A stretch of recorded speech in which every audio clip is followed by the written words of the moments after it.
Il y a peu, une autre vidéo a fait surface.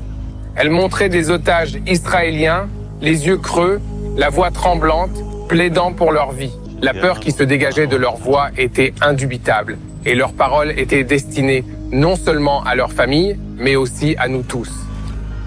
Ce fut un rappel cruel que les armes du Hamas ne se limitent pas aux roquettes et aux fusils.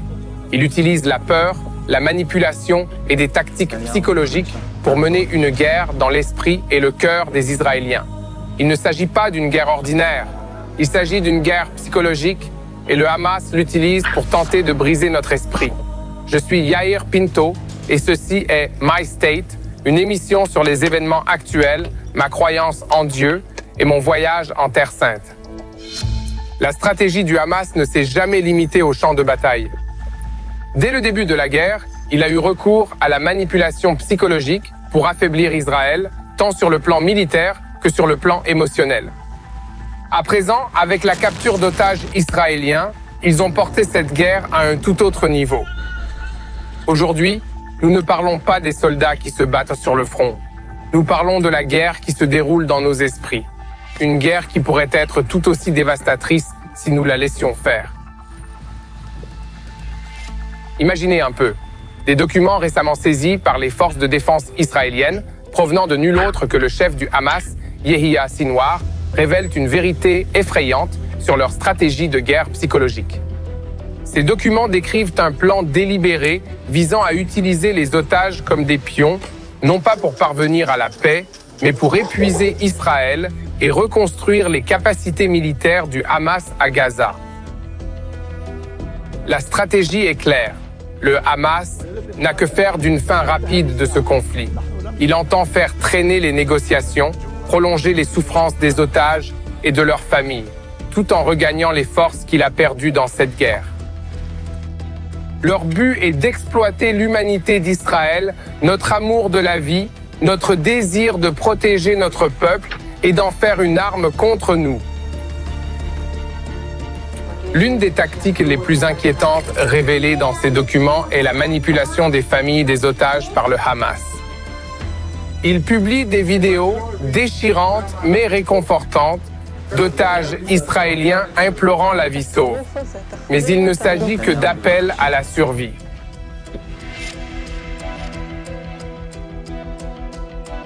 Ce sont des bombes psychologiques destinées à retourner notre propre peuple contre le gouvernement israélien.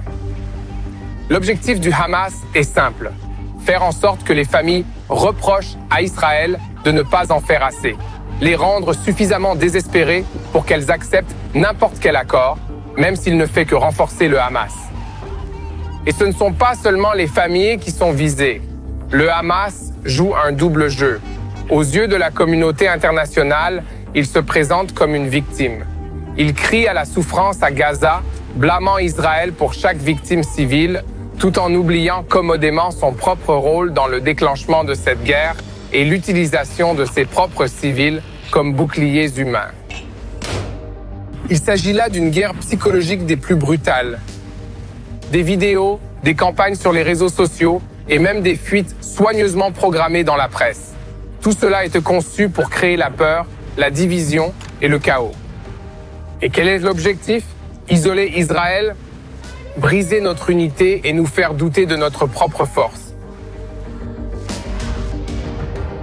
Mais ne vous y trompez pas, il s'agit d'une guerre que nous devons gagner, non seulement sur le champ de bataille, mais aussi dans la bataille de nos cœurs et de nos esprits. La guerre psychologique du Hamas est aussi dangereuse que n'importe quelle roquette ou balle. C'est une attaque directe contre notre esprit, notre unité et notre détermination.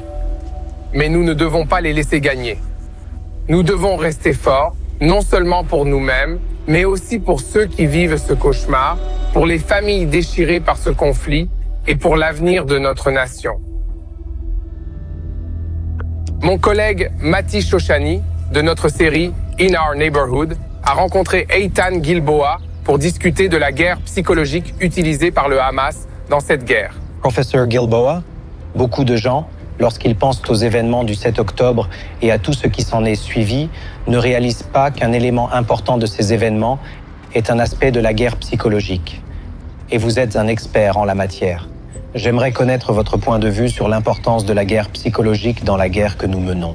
La guerre psychologique a toujours été un élément important de toute activité terroriste. Tout d'abord, le Hamas a utilisé la guerre psychologique pour intimider, réduire le moral d'Israël en essayant de dire que nous sommes en train de gagner. Cela ne s'est jamais produit dans l'histoire. Le Hamas s'est rendu dans des villages, des kibbutzim et des villes israéliennes pour filmer les atrocités, le meurtre de bébés, d'enfants, de femmes et de personnes âgées. Et ils ont diffusé tout le film dans le monde entier. Ils essaient de façonner une réalité dans laquelle leurs actions et les images qu'ils projettent font naître la peur dans le cœur des gens. Et en même temps, ils déforment la réalité pour atteindre leurs objectifs. C'est tout à fait exact ce que vous dites. Et ils y sont parvenus car les médias occidentaux n'ont pas réussi à rendre compte de la guerre à Gaza, ni du contexte de cette guerre, ni même des événements sur place et des événements du Moyen-Orient qui l'entourent. On ne parle jamais de Hamas dans la couverture occidentale de la guerre. Il n'y a que des Palestiniens. Et les Palestiniens ont très bien réussi, ces dernières années, à susciter beaucoup de sympathie à cet égard. Ils ont décrit Israël comme un pays nazi qui utilise la force pour opprimer les Palestiniens. Ils ont décrit Israël comme s'emparant des terres des Palestiniens. Ainsi, dans la couverture médiatique occidentale, en particulier américaine, on ne voit pas le Hamas. Personne ne sait ce qu'est le Hamas. Au Centre de communication internationale de l'Université Bar-Ilan, nous avons réalisé une étude sur la couverture médiatique d'Israël dans le New York Times depuis l'année de la guerre. Israël a été critiqué à maintes reprises. Le Hamas, il n'y a pas de Hamas. Le Hamas n'a été mentionné qu'une seule fois. Le Hezbollah, une seule fois. Les gens perdent donc de vue le contexte de toute la région. C'est comme se battre contre nous-mêmes. Il n'y a aucune mention de l'ennemi. La presse libérale s'en prend donc à Israël depuis longtemps et place la guerre de Gaza dans le contexte général du conflit israélo-palestinien.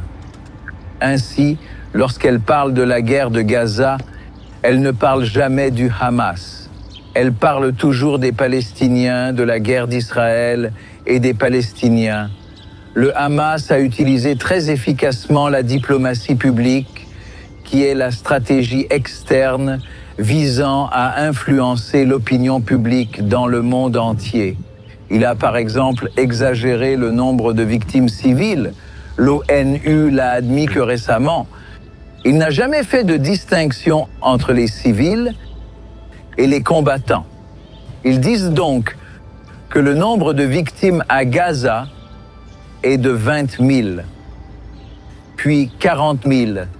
Et les gens, et même des décideurs politiques, comme le président Biden, la vice-présidente Kamala Harris et le secrétaire d'État Blinken, se plaignent du taux très élevé de victimes civiles. Il s'agissait d'une information totalement erronée. Des informations totalement fausses. Tout d'abord, parce qu'ils n'ont jamais fait de distinction. Dans les médias, ce sont les Palestiniens qui disent de ces nombres, alors qu'en fait, ce sont des chiffres donnés par le Hamas. Et ils ont brutalement utilisé des vidéos d'otages pour influencer l'opinion publique en Israël afin d'accroître la pression sur le gouvernement pour qu'il arrête la guerre, parce qu'ils étaient durement touchés militairement sur le terrain. Ils ont soutenu des manifestations en Israël afin d'affaiblir la volonté des Israéliens de se battre. Il s'agit donc d'objectifs de guerre psychologique. Je regarde les médias et les journalistes qui falsifient des faits et je me dis qu'il ne s'agit pas d'une erreur humaine, mais d'un acte intentionnel. C'est intentionnel, une perte totale d'empathie. Je regarde la vague de manifestations dans les campus américains et je regarde les jeunes manifestants, ou parfois les moins jeunes dans les universités, et je me demande ce qu'ils ont écouté, ce qu'ils lisent. Quel message ont-ils entendu qui leur permet d'ignorer la souffrance du côté israélien à un point tel qu'ils appellent exclusivement à la destruction d'Israël et ne reconnaissent que les souffrances du côté palestinien? J'ai enseigné aux États-Unis presque chaque année. J'ai vu ce processus évoluer depuis 2001, lorsque les Palestiniens et leurs partisans ont enseigné aux jeunes qu'Israël était une création coloniale, un État apartheid, et qu'il n'y avait pas de contre-argument à faire valoir en classe ou ailleurs. Les Juifs américains et les Israéliens qui suivaient ces cours n'étaient même pas autorisés à présenter un autre point de vue. Et je vois depuis toutes ces manifestations. En fait, il ne s'agit pas de manifestations pacifiques. Elles étaient et sont encore plutôt violentes en Europe et en France. Nous avons vu beaucoup de violence, très violente, et des menaces contre les Juifs américains et européens. Ce n'est plus une manifestation. C'est comme une ingérence. C'est de la violence. C'est de la violence. Mais le problème ne se limite pas à Israël et au Hamas. Vous voyez, je vois beaucoup de ces manifestations contre l'Amérique, contre l'Europe. Cette conversation a été très intéressante pour moi. Merci, professeur Guilboa. Merci beaucoup. Merci pour cette conversation très intéressante.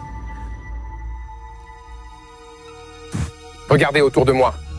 Je me trouve au cœur d'Israël.